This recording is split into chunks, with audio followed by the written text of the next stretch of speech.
Hi, welcome to this week's podcast of Help. Nobody Told Me. Today, my guests are the founders of actually this podcast. Well, you too. And myself, but they were the brains behind this. Jasmine Shapiro and Shannon Johnson. And today, I'm hoping to give everyone a chance to get to know them a little bit better. So, glad we're here today. And Jordan Kagan, the man of silver, is our host. Thank you. So Jordan, we have a team. We have a senior resource team, and there's 5 of us. The 3 of us, we have an attorney, Kendra Martirosian, and we have a home organizer, Mindy Leonard. So the 5 of us are a team. You may see us all at various times being the interviewers, but we are in the hot seat today. And I'm glad. Yeah. And I don't want to look at it as being the hot Not seat. a hot seat, but we're being interviewed. Yeah, I'm interviewing you, but we really created this team to be a resource for the community, not just in the North Shore, but we know from, I have a mom that's 82 years old. My dad's already passed. And I know both of you have dealt with the process of aging. Yes. And I think this is exactly why we created this podcast, to be a resource for seniors, the baby boomers, and their families, and sometimes their kids. We've heard of people in their 40s and 50s having dementia. So the issues of getting older, being homeowners, is getting more and more complicated. And also how to plan for your future. So we have lots of guests that are coming on to give really good advice to people that could be in their 50s, and you need to start thinking about what's going to happen. 30s. We're all living longer. Yep. So it's not just seniors at end of life, it's preparing But for today is ourselves. about you guys. Right. You're in the hot seat. We're in the hot seat. Yep. Maybe it's warm, So, the truth is, we want to cool off some of the pressure and tensions that these families and the seniors have. It can be scary. It could be stressful. There could be a lot of anxiety. So I know I met you through one of the senior real estate classes that NASBAR offered. Mm-hmm. But can you describe what made the two of you want to have a team together and to even become senior real estate specialist?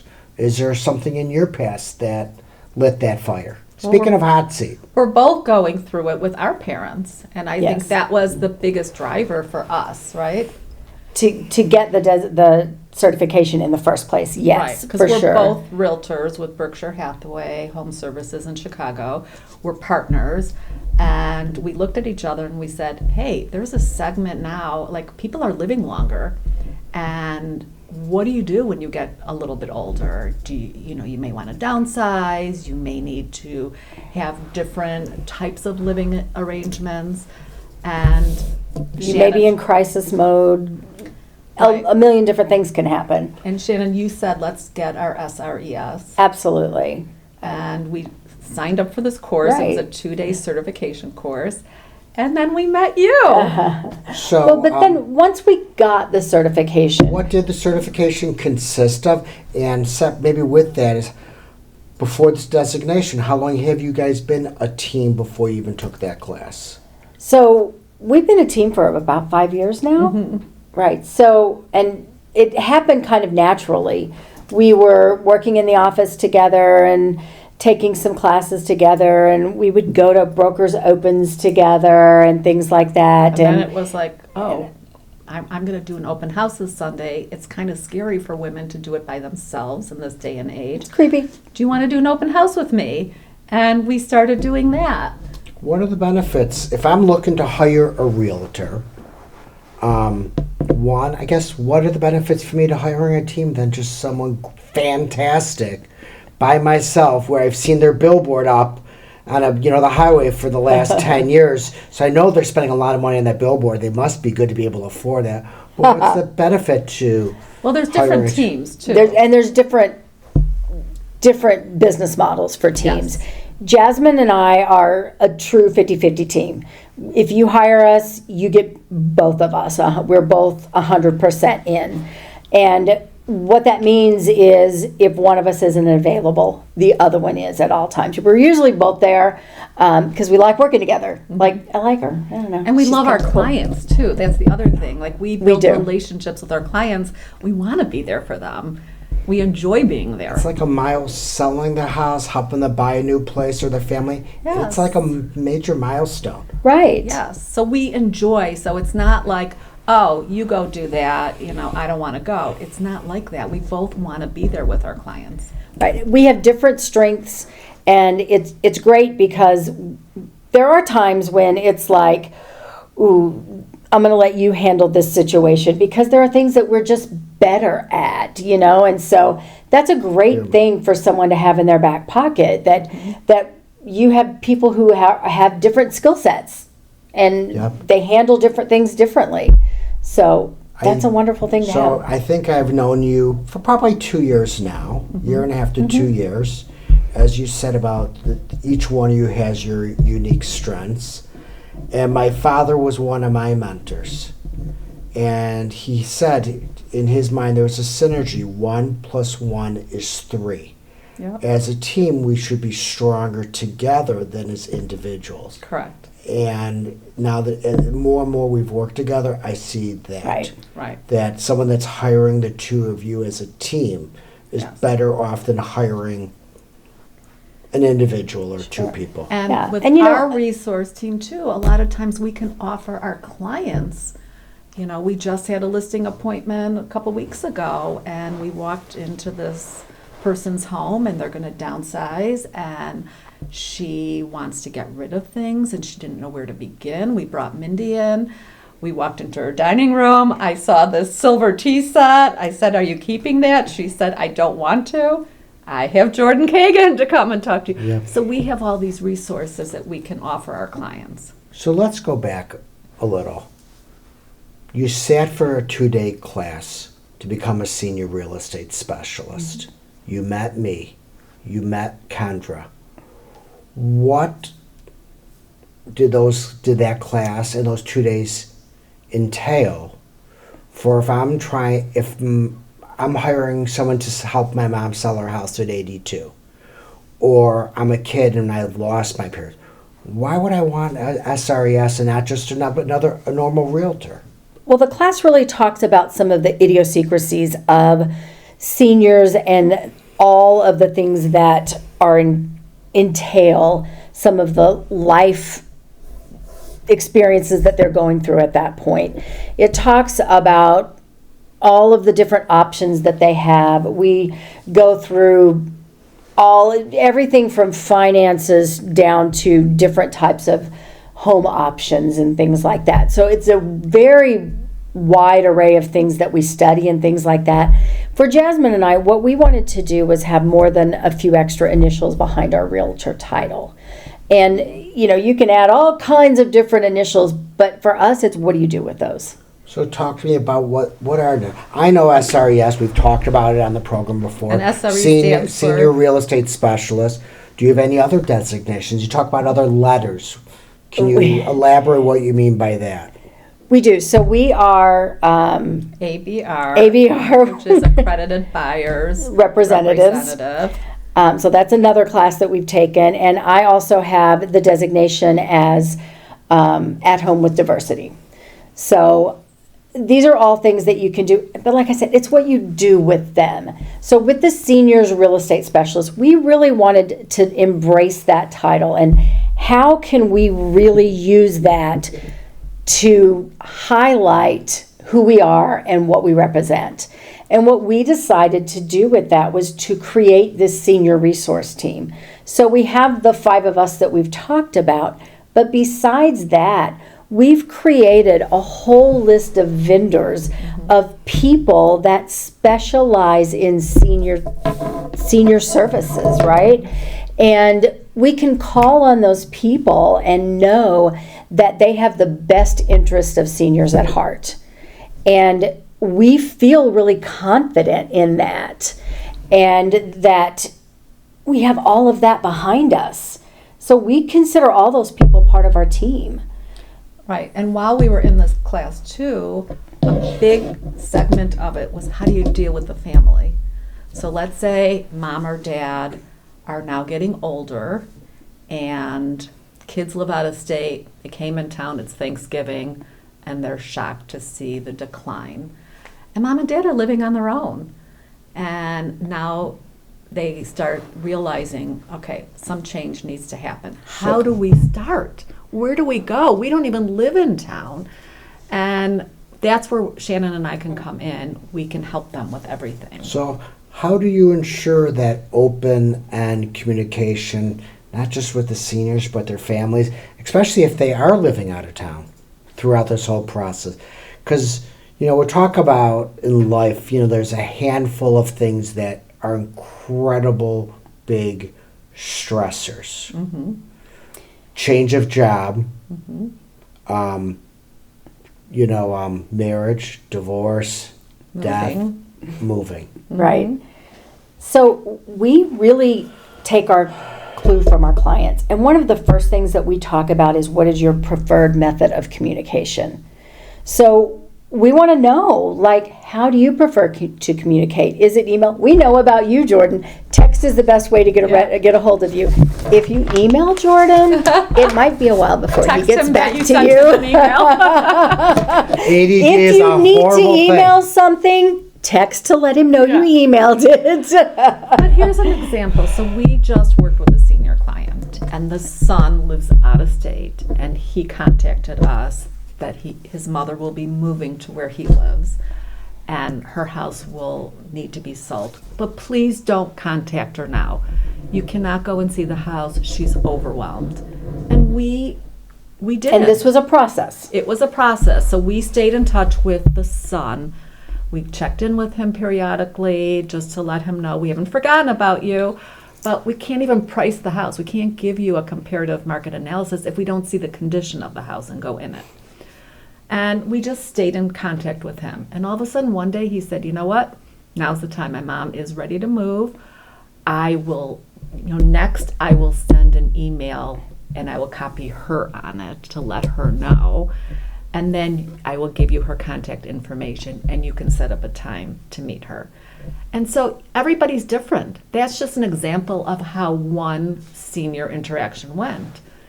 And when we met her, she was lovely. We fell in love with her. And I'm sure she fell in love with the two of you, too. We did. We loved her. And you know what? She moved away. But during the process, when we got an offer on the house, we made sure we communicated with both of them. The attorneys that were involved, communicated with both. So he wanted to stay. And I think she wanted him part of the negotiations and all. But we took the cue from them, is our point. We didn't just say, oh, well, she's the seller, her name's on the title, we're just going to deal with her. No, we don't work that way. Difference between a senior moving 5 miles away versus 500 miles away or 1,000 miles away to be near kids or grandkids when they move out of town. Is it any differences for you? If they're downsizing, they're downsizing. Right. I think the differences oftentimes come for the senior because moving across country feels so large and it feels so overwhelming. And they are now moving somewhere where they know no one and their whole life is being just ripped out from under them. And, they may be leaving a home that they've been in for 40 or 50 years. So it's difficult and it's overwhelming. It's overwhelming. So I think that emotionally, yes, there's a lot to handle there. Many times seniors have a lot of photos in frames in their house all over the place. They don't know what to do with it. They don't want to throw out these photos. It gives them joy to look at them. It's their life. So what are some of your suggestions to handle those situations? So Mindy, our home organizer, we often bring her in to assist them because a lot of times they're overwhelmed and they cannot physically do the work. So she will come in. We've learned a lot over the years, but they can take photos of the photo digitize it, and it could be bound in a book, and then they have one Or an book. electronic frame that just rotates Right. through them, and they Beautiful. can have it right there all the time. Right. And, some of the heirlooms that they have that they're holding on to, as silver or crystal or, furniture pieces that may have been their parents Or grandparents or great-grand- grandparents that they feel a responsibility to hold on to, but their children don't want it. And they don't know, they're conflicted. They don't know what to do about that. So, through Mindy and a lot of our connections, they know how to either donate it to a cause that might be dear to their heart. And this way they know somebody else is using it, that their parents would be really happy that it's not just being thrown away, that someone else is actually repurposing it. There's photos you can take. You can, Mindy had talked about one woman had so many fabrics, bolts of fabrics that her mother had, and she didn't want to get rid of the fabric, but what is she going to do with it? So she took a little clipping of each one and made a quilt out of it. There's different ideas that we can offer, but I think that's the hardest part for seniors is to part with something they've had all these years, or that they worked so hard to pay for, and nobody wants it now, and they don't want to throw it out. So would I be accurate in saying some realtors are more business-minded? It's a transaction where when you are getting someone that's gone through it, decided they want to be a senior real estate specialist, they'd rather work more with seniors than first-time home buyers. And I know you can do first-time home buyers, but your passion is working with seniors. Yeah. That I'm probably getting someone that's going to be willing to do a little bit more holding the hands. Well, someone that's going to be with the more heart compassionate with them. Right. Yes, We work with for sure. everyone. I mean, we work first-time home buyers. We work with We've done a lot of first-time home buyers because Jasmine's son and daughter are young. She has, I say young, and they're in their 30s. So we their work with a lot contacts. of their contacts, and we've had the pleasure of mothering them through those transactions as well. it's really not a whole lot different, only, as far as the compassion, and they need guidance because they've never Very owned good point. a home before, but they're not coming with, 50 years of Baggage. memories. And yeah. So, but some of it overlaps. So does your son and daughter-in-law like stuff where they No, like to no. inherit Son this? and daughter. Son and daughter. Thank you. No, they don't like stuff. Is that the typical with the new generation? They're Yes. more minimalist? Yes. So it's even harder for that senior mom or grandparent Yes. that wants to keep it in the family Yes. and can't. So that Yes. might lead into what am I going to do? Am I having a garage sale, which might be challenging if I'm in Right. my 60s, 70s, 80s? So do you have estate sale companies that will come in to help Yes. them? We have We all do. kinds of services depending on their needs, and it's not one size fits all. Right. It depends what their needs So are. give an example, please, for people listening today. So you've touched about an attorney that does real estate or estate planning, Estate Kendra. planning. You've talked about Mindy. You've Right. talked about me, the man of silver. Thank you. Right. We've talked about estate sale companies. We have contractors. Moving companies. Talk to me about someone else. We've had a general contractor that Right. can retrofit a home to make it safe to age in place. Whether they're going to age in place or maybe they're downsizing, but maybe that ranch still needs some adaptability things done. So we have that in our pocket. We have painters, we have We have handymen, handymen, all of those kinds of things. roofers. I mean, we've had people that All of bought the a construction home, experts for all the home and different needs pieces. chimney, help, and we have just so many vendors that we work with, and we can offer that to our clients. It's great to know. How about each of you share an example that stands out in your minds with one of the seniors you've worked with that you haven't shared yet today, where it just like stands out in your mind, maybe a certain scenario that will stay with you forever. Well, I know the last one that we just referenced is definitely stands out for me because we actually got to meet the senior. But we did do a condo, and we were dealing with the daughter, and the daughter bought this condo so that her mother could live close to her. And her mother then fell. She never really lived in the condo. She fell, and then she had to go to a rehab facility, and then from there she had to go to assisted living. So the daughter contacted us and said, okay, I have this condo I have to sell now. So we never got to meet the mother. It was vacant, so it was a different situation because we weren't dealing with 50 years of stuff. But so we had to virtually stage the condo and everything. So that was an example of working with the child of the senior. Yeah. Yeah, I think that's one. I also think about a couple that moved to Florida, and they had lived in their home for a long time. The kids had moved out. You know, a lot of times things are still left in the room from when the kids were there and things like that. And Jasmine and I both do a little bit of staging. We both have interior design backgrounds. So we went in and restaged their home. They purchased a few small pieces, and we added some artwork here and there and things like that. And by the time we got finished, they were both so amazed at what we had done to their home. They were just like, wow, you know. Because you don't see your home the way others see it. Right, and the pieces that we did purchase were very intentional because they were things that they knew they would use in their new home. So it was a lot of fun to work with them. But when we got finished, I remember the husband, and they were your age. They weren't personal friends of mine. They were, you know. But they were like, we are so tired. Yes. I can't imagine if we had waited another 5 years to do this. Yes. And let's flip that around.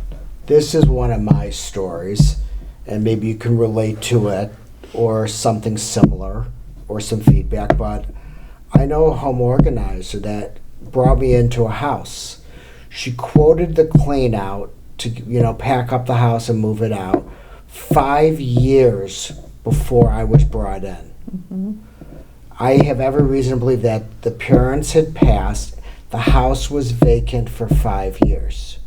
And I don't think anyone can own a place anywhere in Chicagoland for less than $1,000 a month. So if it was vacant, $10,000 a year, $12,000 a year, $40,000, $50,000, $60,000 that was spent to hold on to this house for whatever reasons. And it's decaying. Really. So have you seen situations like that where, like you mentioned, the condo was empty? Right. And mom never even had a chance to move in. Right. But have you seen houses that were literally just empty for an extended period of time, and a lot of money was wasted not to sell it? Yes. We've seen that, yeah. Yeah. And I just thought of another example of we worked with a couple, and his mother was moving here from California, and they thought that they were going to buy a house together, but she would need like an apartment almost in the basement so that she still was had quite some private active. space. She was very active. Right, and to have a little privacy. So she wanted like her own entrance, and there had to be like a small kitchenette down there. And we showed them the perfect house, and all of a sudden they just interest rates started climbing, and they were like, okay, we're nervous, we're going to pull out of this. They pulled out. The mother they contacted us. The mother bought a condo for herself, and her children ended up staying put for a few years. And then this year they contacted us that they were ready to buy a house, and they did. But I have to tell you, while we were showing them, and we showed them a lot of houses. In the back of their mind is how far it was going to be from where the mom's condo was. They wanted to know that they were in close proximity, that she was comfortable driving there. She came to see the house before they put an offer on it. There was one house they put an offer on that she wasn't happy about because of where it was located in proximity to where she lives. So, there's all different scenarios. It's all the dynamics. Everything, all the pieces have to fall into place. The one that we ended up with, she was really happy about. It worked for both families. It was great, but everything has to fall into place. So the kids and the mom lived happily ever. Yeah. There you go. Yes. And that is... And as we say, everything happens for a reason. Yeah. And no two deals are the same. Because we're working with human beings.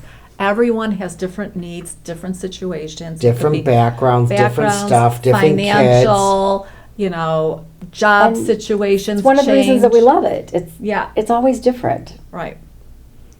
And I hope everyone can see their smiles, them glowing. Because from my experience, my joke is I work day in and day out with seniors and their family members. Please don't put me in a kindergarten classroom for the day. It will not be a good situation. But I think those that choose to work with seniors have a real passion. They love it.